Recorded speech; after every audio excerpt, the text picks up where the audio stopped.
We are concerned because significant funding shortfalls continue to happen, and it's continuing to threaten our ability to provide high-quality education. In a press conference Wednesday, the TDSB calling on the province for additional funding as it continues to work through its budget process. The school board and the Ford government are at odds over how to address the board's $58 million deficit for the 2025-26 school year. The province pressuring the TDSB to find savings.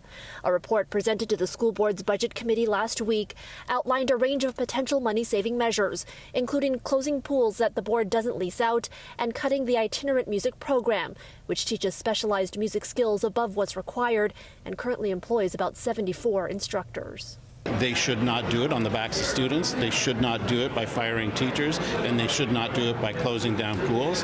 That is not what I would allow to happen. There are other avenues to do it. The province has been threatening to take over several school boards should they fail to balance their budgets. The TDSB had already pitched a plan to save money in the fall that would bring its deficit down to $11 million. But the Ford government rejected that plan and said it would appoint a financial investigator to look into its finances. The investigators will certainly pour through all parts of their finances and then make a suggestion to me whether additional action is required. But the school board is urging the education minister for a meeting to discuss budget pressures.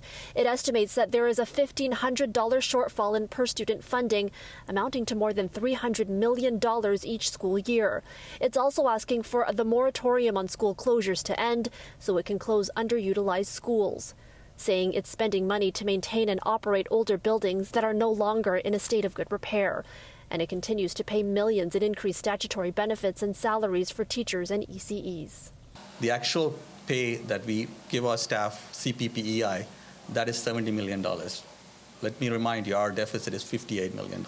That alone can address the deficit that we are facing today.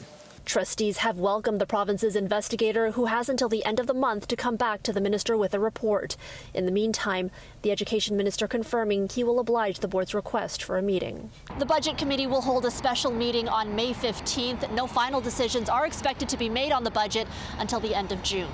At TDSB headquarters, Natividad, City News.